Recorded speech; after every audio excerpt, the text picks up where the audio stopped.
Ce qui l'a pourquoi les autres lobby va récupérer Bukavu, naebi lolenge bakokota na koloba yango awate. Toute la vérité n'est pas bon à dire. Congolais à la vigilant. Yo muto sambelaka ya solo pesa nzambe merci. Potangu Goma ekoyaki Bukavu ekoyaki mitema ezalaki troublé. Mais nzambe ayoki losambo na yo, losambo na nga pe losambo na biso.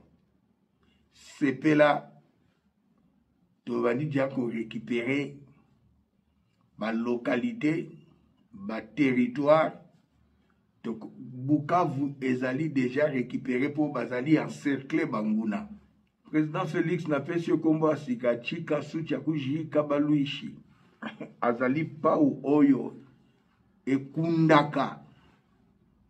Bato ba obundisa biso pa ou oyo ekundi Kagame, pa ou oyo ekundi Kabila, pa ou oyo ekundi Katumbi, pa ou ekundi Kamere, pe pa ou oyo très bientôt ekotumba libota ya Nyakero. Bamindele européen balobi biso tokotika la simate ba lâcher Paul Kagame akomi na suka. Relation diplomatique na Belgique ezali susute capitale ya Union européenne. 30 ans après, Paul Kagame atikali moribond. Paul Kagame atikali comprimé périmé. Bokote na bapalin, ba diaspora bokote na bapalin, ba combattant bokote na palin, ba congolais, boza monde entier, na 5 continents, mokili mobimba bo s'abonner na Congo Dialogue, info ya sûr.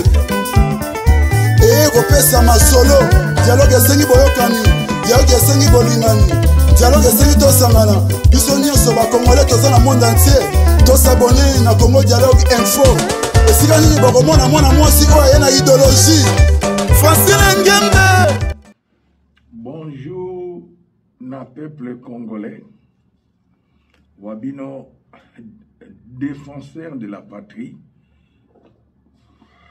défenseur, il y a pouvoir, il y a peuple. Ils allaient représenter dans mon mboka Félix Antoine Tshisekedi Tshilombo. Bobenginga pona kotunanga est-ce que ça ya solo président azalaki na Qatar azalaki na Paul Kagame? La réponse est oui. Monsieur le président Félix a beti kibota na Paul Kagame. Tango M23 a boyi na ye kokende. Monsieur le président Félix a beti bale ya likolo. Herman Cohen alobi yango. Alobi boye na tangela bino. La force politique ne réside pas dans les armes. Ndenge IDPS azwaka pouvoir na mindu kite. IDPS pe balongi bitumboyo na mindu kipete. Mais plutôt dans la diplomatie. Il croyait être fort sur le terrain, mais là, le président Paul Kagame vient d'apprendre une notion froide de la diplomatie. Le message de Tshisekedi à Paul Kagame est clair. On peut gagner une guerre sans utiliser les armes. Ceci, c'est une douche froide. Tshisekedi, c'est un fin stratège. Herman Cohen et un animal politique de haut niveau. Quand tout le monde l'attend à Luanda, mais il frappe à Doha, na Qatar. Tshisekedi, c'est un génie politique et incarne l'art de la haute politique au monde. Il faut avoir une tête comme lui pour changer la donne politique. Contre Paul Kagame, en tout cas, bravo à Tshisekedi. Herman Cohen,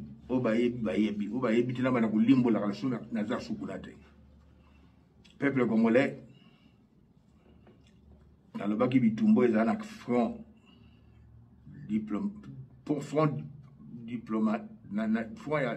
diplomatique, front militaire, front médiatique na front ecclésiastique ou spirituel.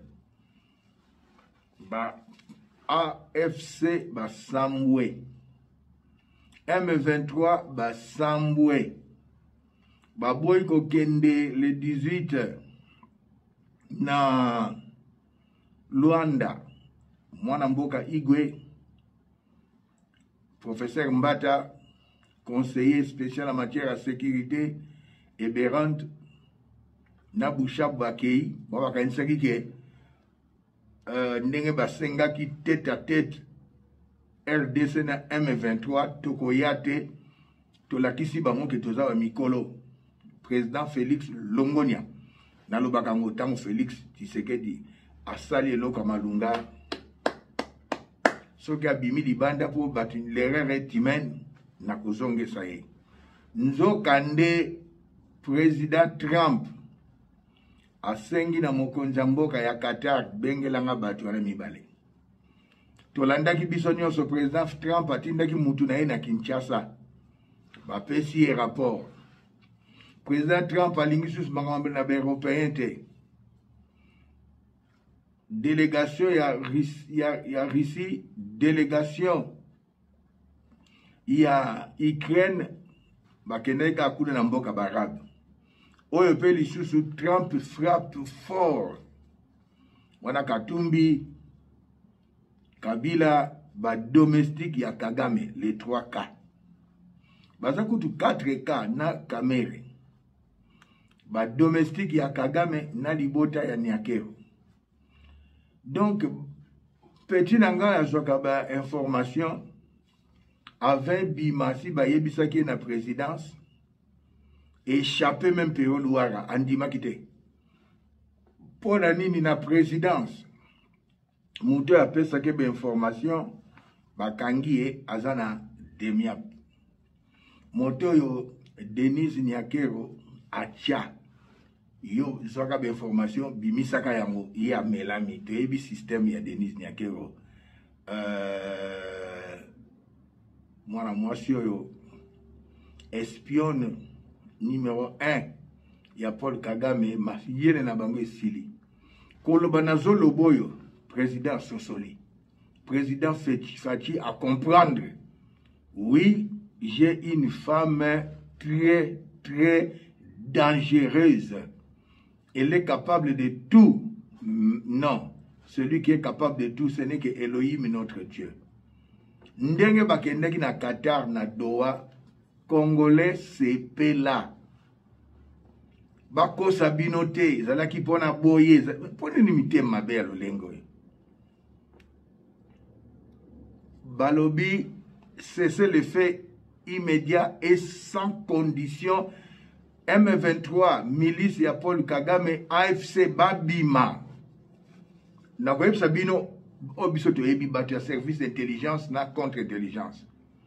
Babima. Soki babimi te. Ekozala lokola na mboko yo Irak. Ba Amerike batindaki batu.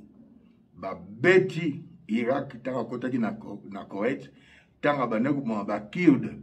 Ba beti Irak. Na Saddam Hussein ba pandreye bomonaki na 20e siècle lokola eloko pamba ba ebisiye na mokonzi ya mboko yo Koweït et Qatar soki babimite yo bakoboma yo soki M23 na AFC babimite yo bakolongolo na makasi armée américaine eko kita pe ko benga na yo na ebonga tala makali.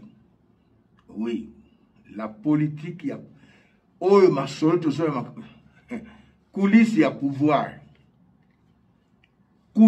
pouvoir biso ate oke wapi to za mupepe te baka masolo po to za na service ya intelligence na contre-intelligence masolo balobaki na ngai silence kolobangote ngape na tosi tozwaki déjà fuite le 18 bambali bazana Qatar na Denis Nyakero akamwe Rubero akamwe Bizi Makara akamwe Edi Gambere bao basalaka na cabinet privé ya Denis Nyakero bakamwe.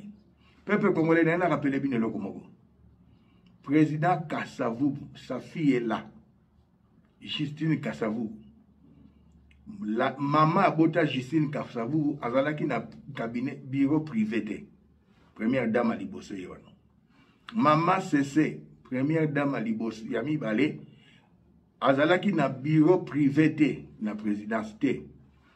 Atiki biso père son âme, maman Bobila Dawa, vivante au Maroc, azalaki na cabinet privé té. Toye na Laura Désiré Kabila, elle avait 3 maîtresses à Linga Kutuba et Babamote.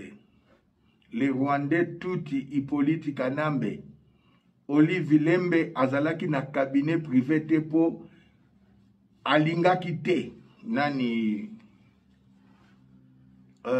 Hippolyte Kanambe. Mais Oyo, mwana mboka na lobaki na bino a gagné l'élection. Balobi avo banda Rwanda. Paul Kagame alobi faut bala mwasi wana. Nani? Denis Nyakero. De son vrai nom, elle s'appelle Louise Nyakero. Tant azalaki na Londres. Et pas ndeko na ye Jeannette, kombone babotela ye Louise. Abana kosala shekula. Soki tango bakangi bandeko ne balobi kende na Bruxelles. Alongoli Louise Ache Denise Nyakero. Lelo na kusala bemission mibale na kobetela bio lisolo mwasi oyo na Olive Lembe na rôle Joseph Kabila, Moïse Katumbi, Kamere, famille Nyakero na kobeta na deuxième émission. Lelo na deuxième émission. Alors Congolais sepela Américain basali basololi na président de la République bako exploiter coltan, lithium na cobalt ba minéraux misatu. Coltan, lithium na cobalt. Yango bomona ki Biden ayaki na Angola chemin de fer na Dilolo na lobito pona ko bimisa coltan na mboka na biso na Lualaba Kolwezi, capitale mondiale ya coltan ya cobalt. 3 minéraux. Ba minéraux européens balobi biso tokotika la simate ba lâcher Paul Kagame akomi na suka. Relation diplomatique na Belgique ezali susute capitale ya Union européenne. 30 ans après, Paul Kagame atikali moribond, Paul Kagame atikali comprimé, périmé, au Moutagoko Melate, Ndenge Mokona Joseph Kabila exil à Libela, Moïse Katumbi exil à Libela, Kamere pe Kalaminta qui na exil, Kalamingi te Denis Nyakero yewana qui na Belgique pour makambo na ye na deuxième émission. Kachantia lepe ya kokima oyo na sengaki na président bana nyonso basala ba Aden lelo na changer na lobi malamu Christina Nyakero, Serena Nyakero, Sabrina Nyakero bosalisa bango ba test ya Aden poto yeba question ki baza ba Tshisekedi na lobi Christina Nyakero, Sabrina Nyakero, Serena Nyakero, basalisa bango ba Aden. Pour Basuiswana, il n'y a pas match. Peuple congolais, bozala ya kosepela, Tolongi, Bitumba Pe Cécilie. Fachi, c'est un fin stratège. Wana Herman Cohen, talobi ango, alobi aza muntu mukwabu. Busaka na Fachi, mwana Etienne Tshisekedi, o comparé na Paul Kagame, Moteki Mai, o comparé na mwana ya Menisier Bolimbisi, téléphone Koyaki, ekosimba te. Tolanda Baba Mindele Balobi. Les États-Unis choisissent la RDC, tandis que Félix Tshisekedi triomphe awa eyali ngai te bamindele poso na lobi o nga na lobi te bamindele balobi Félix Tshisekedi triomphe. Choisissent la RDC, tandis que Kabila, Katumbi et Kagame restent sur le carreau, à l'image d'un maître stratège qui anticipe plusieurs coups à l'avance. Félix Tshisekedi vient de marquer un point décisif dans la bataille géopolitique mondiale. Alors que Kabila, Katumbi et Kagame, regroupés sous le surnom des 3K, et œuvraient dans l'ombre pour affaiblir son leadership, Tshisekedi a su prendre le contrôle de la situation. Le département d'État américain a confirmé dans un communiqué à Reuters que les États-Unis sont ouverts à l'exploration de partenariats stratégiques avec la RDC. L'objectif est de sécuriser l'accès à des minerais critiques comme le cobalt, le lithium et l'uranium, essentiels pour la défense et la technologie. Pendant que Tshisekedi négociait avec habileté et fermeté, Kabila et Katumbi jouaient les émissaires de Kigali dans les coulisses des médias occidentaux, cherchant à ternir son image. De son côté, Kagame poursuivait ses actions déstabilisatrices à l'est du pays à travers le M23, espérant affaiblir le président congolais. Mais le verdict est tombé, Tshisekedi sort renforcé de cette épreuve. Les États-Unis ont refusé de se laisser influencer par la campagne de déstabilisation menée par le trio. Ils voient en lui un partenaire stratégique fiable, capable de défendre la souveraineté de la RDC tout en favorisant la coopération économique et militaire. Grâce à ses immenses réserves de cobalt, lithium et uranium, la RDC s'impose comme un acteur clé sur l'échiquier des grandes puissances. Face à la menace du M23 soutenue par le Rwanda, ce partenariat pourrait aussi inclure un soutien militaire des États-Unis afin de renforcer les FARDC et sécuriser les zones minières stratégiques. Alors que Kabila et Katumbi tentaient de rapprocher la RDC de Kigali, Tshisekedi a choisi de négocier directement avec Washington, affirmant ainsi la place du pays dans les hautes sphères de la géopolitique mondiale. Le message est clair, la manipulation médiatique ne suffit plus à dicter l'avenir de la RDC. Tshisekedi démontre que l'ère des complots et des influences extérieures est révolue. La République démocratique du Congo ne sera plus jamais une simple pièce dans le jeu de Kigali. Que pensez-vous de la stratégie employée par Tshisekedi? Donnez-nous votre avis dans les commentaires. Muntu Mukwabo. Président Félix Kombonaye Muntu Mukwabo. Président Félix n'a pas su kombo asika chika sucha kujika baluishi. Azali pau oyo. Ekundaka bato baobundisa biso pau oyo ekundi Kagame, pau oyo ekundi Kabila, pau oyo ekundi Katumbi, pau oyo ekundi Kamere, pe pau oyo très bientôt ekotumba libota ya Nyakero. Mwase oboyebi na kombo ya Denis Nyakero, papa na mama na bapesa kombo ya Louise. A changé kombo ya Denise tanga longwe Londres ayi Bruxelles Robert Masolo. Félicitations à monsieur le président Félix Antoine Tshisekedi. Peuple congolais, il y a une vidéo qui circule. Ngana ela bino masolo ya solo. Nako limbo la bino vidéo wana eza vidéo nini. Ezali 52 minutes bakomi merci Wazalendo Bukavu. Nakoyebisa bino eza video ni.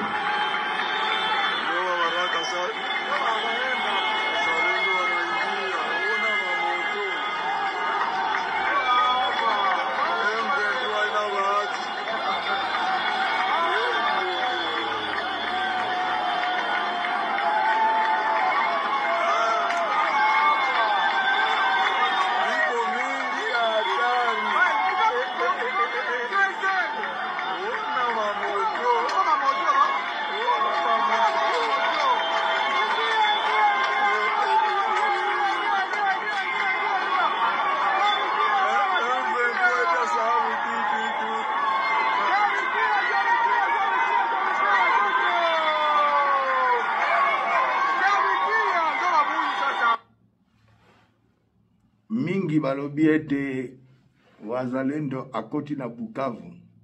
Ngana ila kabino masolo ya solo. Oyo ezali bandeko na biso ya Wazalendo. Bauti Manyema. Bakoti na oyo bomoni video eza ville ya Uvira. Eza Bukavu te. La ville de Bukavu est encerclée par le Wazalendo. Ville Bomoni ezali ville ya Uvira ezali Bukavu te. ultimatum bapesaki na basoda barwandais tuti ekokaki lelo na ntongo. Pourquoi bapesaki ultimatum? Basoda ya AFC na ya M23 baza batu moko milice ya Paul Kagame balati bateni ya FARDC. Tango wazalendo kokota babanda kuboma ba civil bazo ba video balobage FARDC a récupéré Bukavu tandenga bomi population. Bango bazima yele mususu na koloba ngwa wate. Soko yoki la pokwa lelo to lobby ba récupérer Bukavu na yebi lolenge bakokota na koloba yango awate. Toute la vérité n'est pas bon à dire. Congolais à la vigilant. Yo muto sambelaka ya solo pesa nzambe merci. Potangu Goma ekoyaki Bukavu ekoyaki miteme ezalaki troublé. Mais nzambe ayoki lo sambo na yo, lo sambo na nga pe lo sambo na biso. Sepela to bandi dia ko récupérer ba localité, ba territoire. Donc Bukavu ezali déjà récupéré pour bazali encercler Banguna. Na kuna na Qatar balobi retrait sans condition et cesser le fait. Ce qui a tient mutu makasi armée américaine et kota na Rwanda. Ba oyo tolobaki na bino ba sanction ezalaki li sécurité. Ba sanction wana be européens ils ont compris. Soki to sali li seki awa ba américain ba koboto la biso masolo nyonso ezalaki li sécurité. Alors peuple congolais persévérer dans la prière pour le Nzambe lobi, celui qui persévérera jusqu'à la fin sera sauvé. Kabila asuki, Moïse Katumbi oyo ba mituka na ye akuna matata na Lubumbashi, ba chauffeur nyonso ba Éthiopien, ba Somalien, Congolais ata mon côté, mituka zoke na Zambie eyena ba minduki ba asuki. Bino batu boza ko soutenir Moïse Katumbi, Congolais boza ba traître eza lisumu na miso Nzambe bosuki. Na kosenga na ministre ya intérieur. Ayebisa ministre ya justice bo instruire ba procureur parti politique oyo PPRD ekufa weza parti politique ya occupation bo sambisa Joseph Kabila ndenge bo sambisa kinanga ba bien nyonso babotola ya Joseph Kabila bo keba na Olive Lembe azali ko travailler na bata théâtre. Bokoyoka mona deuxième émission. Banda 60 tilelo, ba première dame mibale, ba fingisi mboka. Olive Lembe, na koyebisa bino, na Denise Nyakero. Boyoka kibino moko ngaite, l'histoire ya Sandra. Denise Nyakero azobeta masola mibali ne akala. Kosolo la téléphone plusieurs heures. Ezalakate. Tukoyoka mona deuxième émission na pokwa ya lelo. Le Nzambe lobi une femme sage bâtit sa maison. Congolais nyonso oyo nyonso Denise Nyakero asalaki na bureau na ye babengaka cabinet muleli Bizi Makara Edi Gambere RCD Goma azalaki chef à renseignement Biselele azalaki chef à renseignement adjoint na RCD Goma. Mokonza RCD Goma, ce monsieur de Azaria Suruberwa, na yemoko abata mina sima, misala na bangwe bimina poasa basambwe. Denise Nyakero, ndekone balobi bachai na mboko yo, tokoyoka lisolo. Président a comprendre makambwe belé. Oya yeba kite sur Denise Nyakero. Ba mususu bazolo ba pourquoi ozolo ba makama Denise Nyakero azali espionne. Ya monsieur Hitler d'Afrique Paul Kagame. Soka azalaki espionne te na kwa koloba te. Makambo mingi pero luwaka banai koyeba ezali na nzela Denise Nyakero. ya melami atindi mutu na présidence pesaka ba information na Pero Louard apôtre auti koleka lobaki nini on a accès bino vidéo alobini azalaki un agent double Pero Louard azosalela M23 azosalela Denis Nyakero pour M23 AFC na Denis Nyakero bango nyonso batu ya Paul Kagame. Alors peuple congolais makamu na koloba bino na deuxième na émission ya mibale boko kamwa pe na koyebisa bino rôle ya mwana mobali asali na Kisasa akimi Dio Kibonge marié avec une Congolaise Moulouba de père et de mère. Na premier mandat asali ba dégâts Dio Kibonge Balthazar. Asali ba dégâts aza marié na Belgique aboti na ba fille mususu na Kisasa abimi na mwasi te na basi ya mabala siko soka zoki na Belgique akepa pasteur akoisa pasteur moko bondela ponanga Dio Kibonge na koyeso boye Balthazar soki obimi na mwasi ya mutu esengeli kosenga pardon na Nzambe na mobali wano bimaki na mwasi na ye. C'est ça, il y a des péchés avec réparation.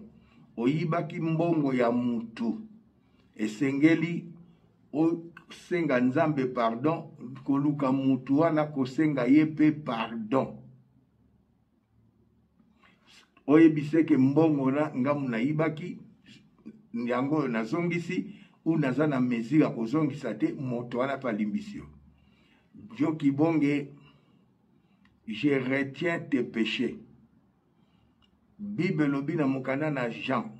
C'est à qui vous pardonnerez les péchés, moi aussi je les pardonnerai. C'est Dieu qui parle.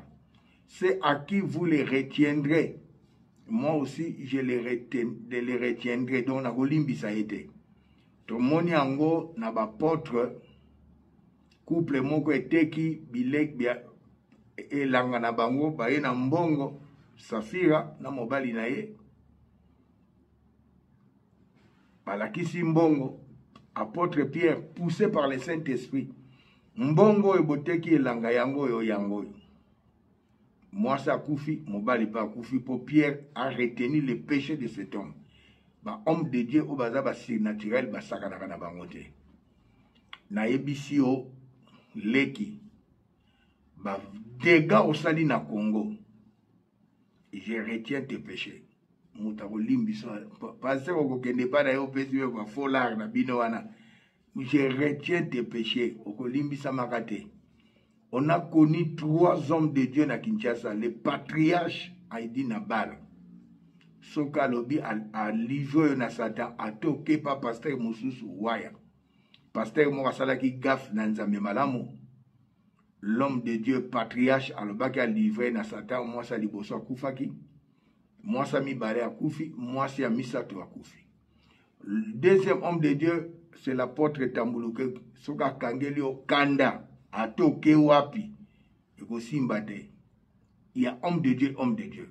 Troisième homme de Dieu, c'est l'archevêque Coutinho Fernando. Amosal Nanzamba Osakana ete.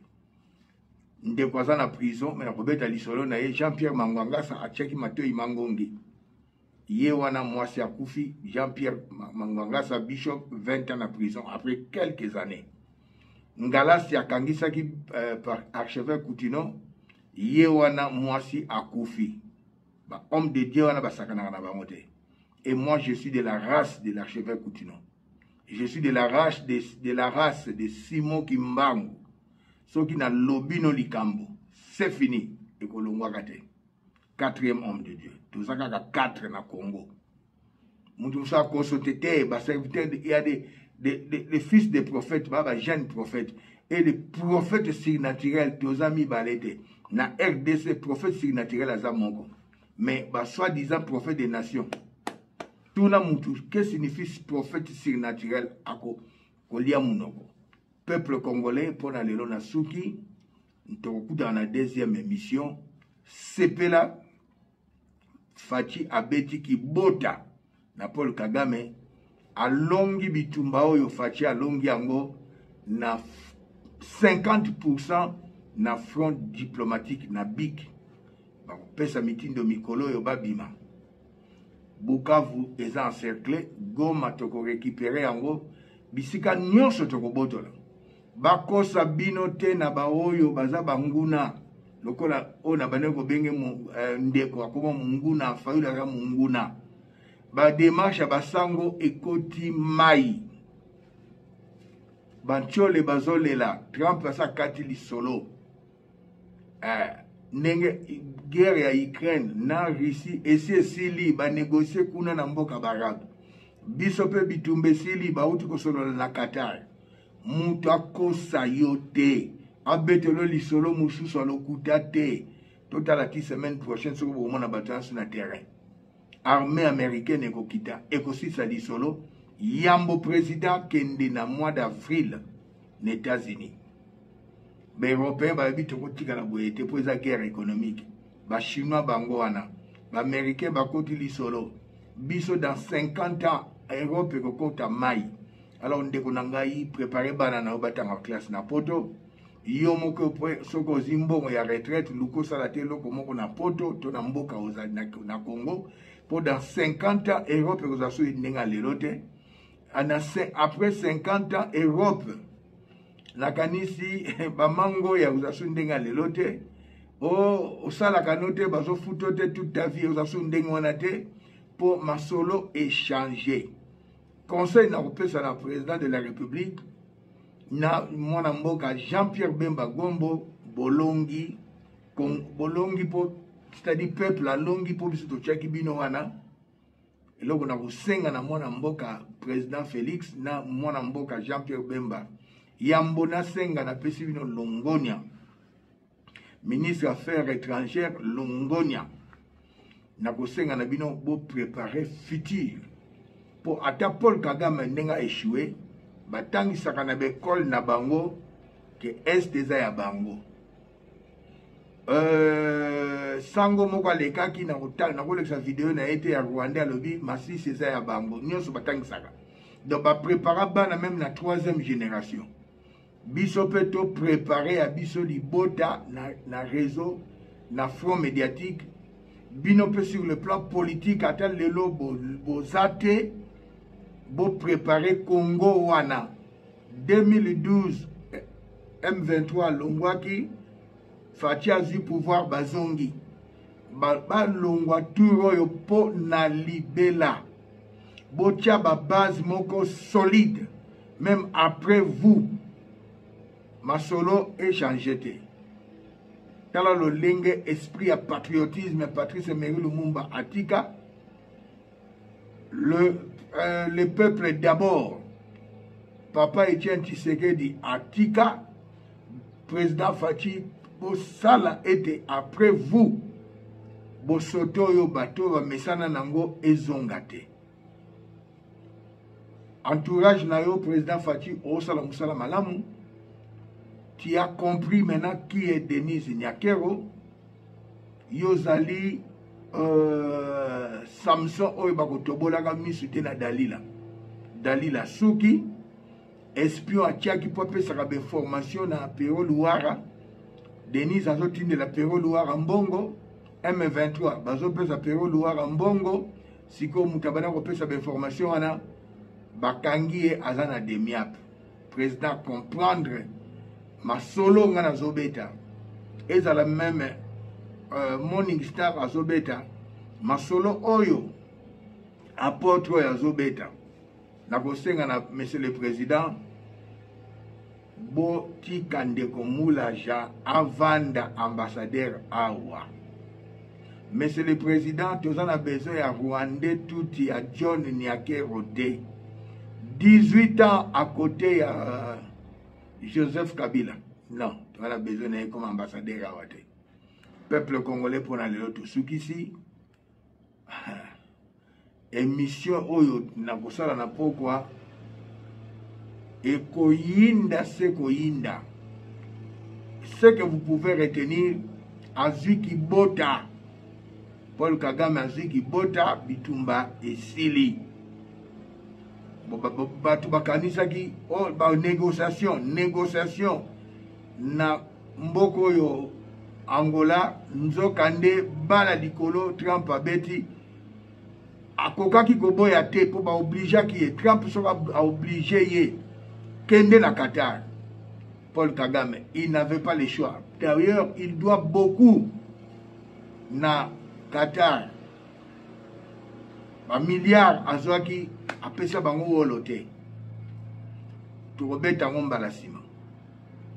Rencontre on ezalaki mabongisi ya président Trump. Pour obliger Paul Kagame, c'est fini. Basili Boma, Joseph Kabila Zili Boma, nanga na loti yango na buto lelo 3 fois akufi. Soki nga na loti eloko 3 fois, cela veut dire c'est pour bientôt. Nanga na moni oso kufi peuple babage na lota ki yango. Kolota nangezali Job chapitre 33 verset 14 à 18. Dieu nous parle pendant que nous sommes endormis. C'est l'un des langages en Nzambe. Alobaka na ndoto, alobaka na voix audible, alobaka na vision, alobaka à travers nos pensées, alobaka à travers la nature. Voilà, botala lolenge kani Nzambe alobaka.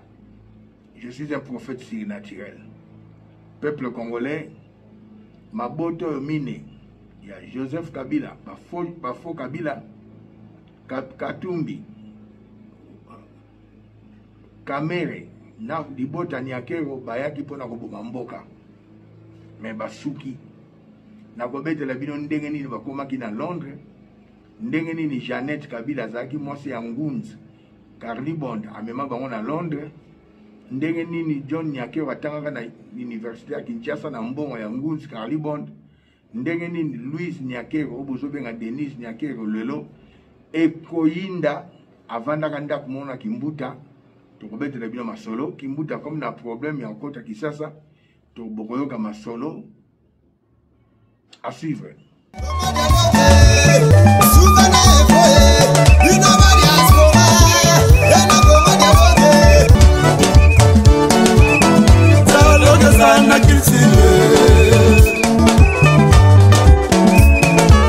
Oye na société ba société belé boyoka nesate tokoma na ba foyer ndenge moko papa na mama dialogue esate ekoma lobi mwana bimi faser akimi ndaku mwana komi na balabala mwana kongola na wenze pour nini dialogue esate na ba foyer omoni lelo mindele basanganaki basali héros mbongo ekomi makasi mpona dialogue nde esali dollar lelo esala makasi dialogue nde esali lelo livre sterling ezala makasi yango moni dialogue eza nécessaire na vie na biso. Dans tout ça, dialogue eza unitaire. Tcha Congo dialogue, Congo dialogue, Congo dialogue. Tosaboni biso nyonso na Congo dialogue sérieux.